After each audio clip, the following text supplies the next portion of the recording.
Hi viewers, welcome to ఆదన్ మరుకోవడం. నేను ప్రసాద్. బాబు సీఎం అయినా కానీ పెద్దిరెడ్డిని మాత్రం ఏమీ చేయలేడా. విషయం ఏంటి అంటే రాయలసీమ, అందులోనూ పెద్దిరెడ్డి రామచంద్రారెడ్డి ఉమ్మడి చిత్తూరు జిల్లాలో తిరుగులేని నాయకుడు. కోర్స్ ఆయన పార్టీ ఇప్పుడు ఘోర ఓటమి చెందింది అనుకోండి, ఆయన ఉన్న పార్టీ. అయితే ఆయన మాత్రం గెలుపొందారు ఎమ్మెల్యేగా. అయితే ఆయన మీద వస్తున్న ఆరోపణలు, ఇప్పుడు సాధారణంగా ఒక ఆరోపణ వచ్చిందంటే నిరూపించవలసిన బాధ్యత అటు ఆరోపణ చేసిన వాళ్ళది, ఆరోపణ ఎదుర్కొంటున్న వారిది, ఇద్దరి పైన ఉంటుంది. మరి ఇటువంటి తరుణంలో ఎవరైనా సరే ఆ యొక్క ఆరోపణల మీద తనిఖీలకో లేకపోతే ఇంకో దానికో వచ్చినప్పుడు ఖచ్చితంగా ఆ పనిని చేసుకొనివ్వాలిగా. అది జరగనివ్వట్ల. ఇప్పుడు అదే ఈరోజు ఇందాక జరిగింది ఏదైతే పొంగునూరులోని తన నియోజకవర్గం, తన అడ్డా, సరే కాదని ఎవరు అనరు. అయితే తనకు సంబంధించిన భూ అక్రమాలు జరిగినాయని చెప్పేసి సర్వే చేయడానికి అధికారులు ఉంటారు కదా, ఆ అధికారులు అక్కడికి వచ్చారండి. సో అధికారులు అక్కడికి వస్తే సర్వే చేస్తున్నప్పుడు నిజంగా మీరు ఎటువంటి అవినీతికి పాల్పడినప్పుడు సర్వే జరగనివ్వాలిగా. కానీ అక్కడ సర్వే జరగనీయకుండా ఆయన అనుచరులు అడ్డుపడుతున్నారు. ఇది చాలా విచిత్రమైన పరిస్థితి.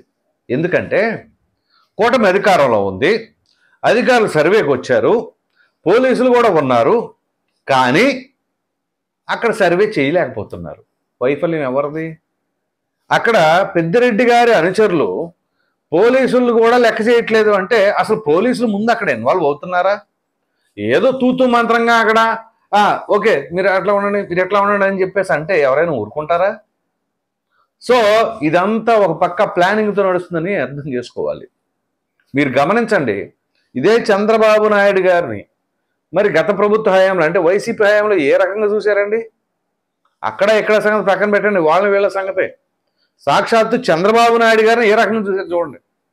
కుప్పంలో చంద్రబాబు నాయుడు గారిని ఓడిస్తాము అని దానికి వకాల్తా పెద్దిరెడ్డి రామచంద్రారెడ్డి గారు తీసుకోవడం, సరే రాజకీయపరమైన అంశాలు కాబట్టి ఓకే బాగానే ఉంది. కానీ ఎంత ద్వేషం, ఎంత కక్షతో చేశారంటే సాక్షాత్తు చంద్రబాబు నాయుడు గారిని అరెస్ట్ చేసి జైల్లో పెడితే ఆయనకు సంబంధించిన కొంతమంది అభిమానులు ఏదో సైకిల్ ద్వారా వాళ్ళ మద్దతు తెలుపుతా వెంకన్న స్వామిని మొక్కుకుందాము, ఆయన త్వరగా బయటికి రావాలి అని చెప్పేసి సైకిల్కి జెండాలు కట్టుకొని ఎక్కడో ఉత్తరాంధ్ర నుంచి స్వామివారి దగ్గరికి తిరుమల వెళ్తుంటే వాళ్ళను అడ్డుకున్నది కాక ఆ జెండాను లాక్కొని వాళ్ళ బట్టలు చించి వాళ్ళ పైన బూతుల వర్షం కురిపించి వాళ్ళని భయభ్రాంతులకు గురి చేసి ఏ ఊరు వచ్చావురా, ఏమనుకుంటున్నావురా, ఎవడ్రా మీ నాయకుడు, అది ఇది అని చెప్పేసి ఆ విధంగా వాళ్ళని అనుమానాలకు గురి చేసింది కాక అంత ఇదిగా చేస్తే ఎవరు చేసింది? పెద్దిరెడ్డి అనుచరులు. ఏమనుకుంటున్నావు, పొంగునూరు అంటే ఏమనుకుంటున్నావు, అది ఇది అని. సరే రైట్, అధికారంలో ఉన్నారు కాబట్టి వాళ్ళు ఇష్టం. తీరా కట్ చేస్తే ఏమైంది? ఇప్పుడు అధికారం కోల్పోయారు. సో వాళ్ళు అధికారంలో ఉండగా చంద్రబాబు నాయుడు గారికి మద్దతు తెలిపే వాళ్ళని సైతం ఏది జైల్లో ఉన్నప్పుడు రోడ్డు మీద తిరగనీలేదే. పోని అసలు చంద్రబాబు నాయుడు గారి గురించి ఏ రకంగా మాట్లాడారు? చంద్రబాబు నాయుడు గారిని కుప్పలో ఓడిస్తానని చెప్పి, సరే అది రాజకీయపరమైన అంశాలు అనుకుందాం. ఇంత కక్షపూరిత ధోరణితో ఉన్న వాళ్ళని ఇప్పుడు అవినీతి, అక్రమాలు, దారి దోపిడీలు అవి ఇవి చాలా ఉన్నాయని చెప్పేసి ఆధారాలు మా దగ్గర ఉన్నాయని మరి అధికారులు చెబుతున్నారు. అప్పుడు ప్రతిపక్షంగా ఉన్న తెలుగుదేశం పార్టీ కావచ్చు, జనసేన పార్టీ కావచ్చు, వాళ్ళు ఆరోపణలు చేశారు. ఇదంతా కట్ చేస్తే ఇప్పుడు ఏం జరుగుతుందో మరి ఆ పొంగునూరులో పెద్దిరెడ్డి రామచంద్రారెడ్డికి సంబంధించిన వ్యవహారాలు, ఇదిగో అంత అవినీతి చేశారు, ఇంత అవినీతి చేశారు, ఇంత దోచేశారు, అంత దోచేశారని చెప్పింది ఇప్పుడు కూటమిలో అధికారంలో ఉన్న నాయకులే.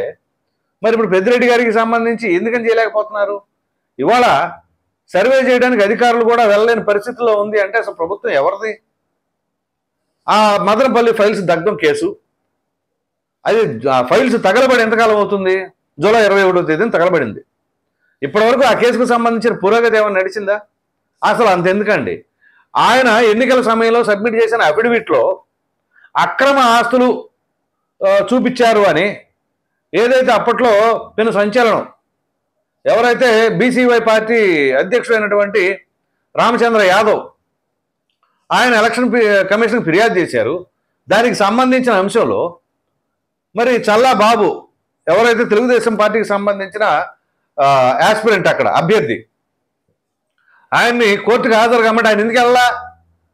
ఒకవేళ ఆయన ఎమ్మెల్యే పదవి కనుక బర్తరఫ్ అయితే, క్యాన్సిల్ అయితే, ఏది పెద్దిరెడ్డి గారిది, నెక్స్ట్ ఎవరికైతే ఎక్కువ ఓట్లు వచ్చినాయి వాళ్ళకి ఇవ్వాలా, అంటే తెలుగుదేశం పార్టీ అభ్యర్థి. ఆయన కూడా అక్కడికి వెళ్ళట్లేదు అంటే ఏంటి అసలు? ఏం జరుగుతుంది? పెద్దిరెడ్డి గారి వరకు మాత్రం మినహాయింపు ఉంది, ఏమన్నా ఉందా కూటమి ప్రభుత్వంలో అనే అనుమానాలు కూడా వస్తున్నాయి. సో ఎందుకంటే ఏ రకంగా చూసినా, రాజకీయ పరంగా చూసినా, అవినీతి పరంగా చూసినా, పార్టీల పరంగా చూసినా, ఎలా చూసినా కానీ పెద్దిరెడ్డి గారు ఫస్ట్ నుంచి కూడా చంద్రబాబు నాయుడు గారికి తీవ్రమైన వ్యతిరేకత ఉన్నారు. సరే వ్యక్తిగతంగా ఉన్నారా లేదా అనేది కూడా పక్కన పెడతాం, వ్యక్తిగతంగా కూడా ఒక విధంగా అలాగే ఉన్నారు. లేకపోతే కుప్పంలో కూడా ఆ విధంగా చేస్తాం అది ఇది అని చెప్పేసి అంటాం ఎందుకు? ఉమ్మడి చిత్తూరు జిల్లాలో ఇదంతా అంతెందుకు పులివర్తి నానికి సంబంధించిన ఎపిసోడ్ కూడా ఏ విధంగా జరిగింది? అది కూడా ఉమ్మడి చిత్తూరు జిల్లాలోది కాదా, ఈవీఎంల భద్రతా కేంద్రం దగ్గర ఏ రకంగా చేశారు? చెవిరెడ్డి భాస్కర్ రెడ్డి, ఆయన కుమారుడు మోహిత్ రెడ్డి. సో అది కూడా ఉమ్మడి చిత్తూరు జిల్లాలోదేగా. ఉమ్మడి చిత్తూరు జిల్లాకి వైసీపీకి సంబంధించిన వరకు ఎవరైనా నాయకుడు ఉన్నాడు అంటే అది ఖచ్చితంగా పెద్దిరెడ్డి రామచంద్రారెడ్డి. సరే ప్రజల్లో ఎలా ఉంది ఏంటి అనేది పక్కన పెడతాం, నిజంగా అవినీతి చేశారా చేయలేదా నిరూపించుకోవాల్సిన బాధ్యత కూడా సదరు వాళ్ళపైన ఉంటుంది కదా. మరి పోలీసు అధికారులు కూడా ఎందుకు అంత తాత్సారం చేస్తున్నారు, ఎందుకు భయపడుతున్నారు ఏంటి అర్థం కావట్లా. సో ఇవాళ అక్కడ సర్వే చేయడానికి అధికారులు వెళ్ళినా సరే ఏమి చేయలేని పరిస్థితుల్లో ఉంది. సో అంటే అందుకనే రాయలసీమ వరకు చంద్రబాబు నాయుడు గారు సంబంధం లేకుండా ఉన్నారు, ముఖ్యమంత్రి కాదా అనే అనుమానాలకు కూడా వస్తుంది.